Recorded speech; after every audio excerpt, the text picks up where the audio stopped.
En un tiempo difícil y en una fecha que acabamos de pasar y que forma parte de nuestro calendario nacional, fueron las Pascuas. En este caso quiero hacer el uso de la palabra en homenajes por primera vez y hacer un homenaje a una persona que cambió la historia de la humanidad, a un personaje histórico que algunos consideran por cuestiones religiosas, pero mi enfoque de hoy no es desde una índole religiosa o de creencia, sino un sujeto que cambió el mundo, transformó la historia en un antes y un después.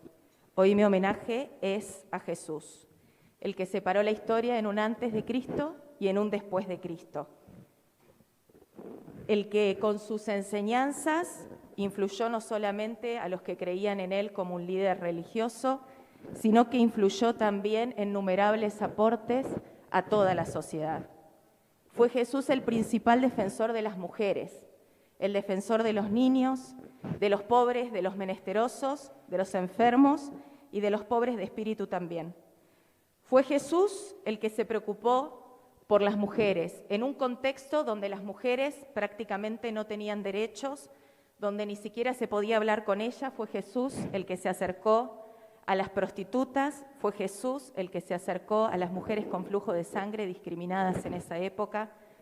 Fue Jesús el que con esas palabras que quizás todos recordamos, el que esté libre de qué pecado, que arroje la primera piedra, fue en el marco de una mujer que había tenido relaciones sexuales con otro hombre que no era su esposo. Digno en ese momento de ser apedreada, sin embargo, Jesús se interpone entre la gente y la defiende. Fue Jesús el que priorizó a los niños y dijo: dejen a los niños venir a mí, y que hay que ser como un niño para entrar al reino de los cielos. Jesús tenía esas enseñanzas. Jesús se interesaba en los pobres. Así fue tal magnitud que se interesaba en los pobres, que la gente que se acercaba a él decía posteriormente: voy a dar a los pobres la mitad de todo lo que tengo, y si he robado algo, devolveré 4 veces esa cantidad. Necesitaríamos que muchos argentinos y muchos políticos sigan las enseñanzas de Jesús. Fue Jesús el que se acercaba a los enfermos, a los que nadie se acercaba, a los leprosos, sanaba a los ciegos y levantaba al paralítico. Pero también fue Jesús el que con sus enseñanzas impulsó a que muchos otros las tomen y las pongan en práctica. La imprenta moderna, con tipos móviles, en el 1454 se inaugura por primera vez imprimiendo la Biblia. Fueron los reformistas, Juan Calvino y Martín Lutero, los primeros precursores de la escuela primaria obligatoria, y fueron los primeros precursores de la gratuidad de la escuela a cargo del Estado. Ellos estaban interesados en que todos puedan leer y que puedan escribir.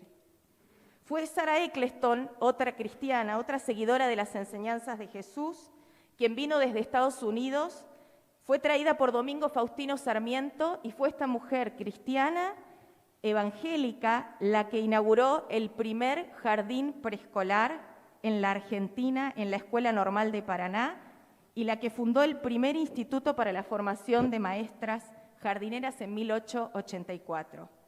Fue Martin Luther King quien, impulsado por las palabras de Jesús, defendió a los más segregados, los afroamericanos, liderando el primer boicot en contra del transporte público por la segregación a las personas de color. ¿Por qué lo hizo? Porque siguió las enseñanzas de Jesús.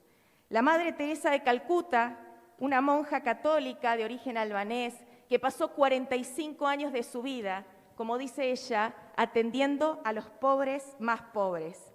Pero me gustaría decir algunos de acá: Abel y Patricia Vallejos, un médico neuquino que estuvo en Guerra de Malvinas, y una docente, quienes con sus hijitos de 2 y 5 años viajaron al África durante 15 años, Guinea-Bissau, Guinea Ecuatorial, sirviendo en esos lugares y atendiendo a los más necesitados por las enseñanzas de Jesús. Y termino con Jaime de Nevares, un precursor de los derechos humanos en la Patagonia. Defendió la justicia y los derechos constitucionales. No desconozco ni niego que en nombre de Jesús se han hecho atrocidades, pero fue eso, en nombre de Jesús. Fueron personas que no siguieron sus enseñanzas, sino que siguieron sus propios deseos. Y termino con sus palabras claves y centrales. Porque de tal manera amó Dios al mundo, que ha dado a su único Hijo Jesús, para que todo aquel que en Él crea no se pierda, mas tenga vida eterna. Mi homenaje y mi honra a Jesús.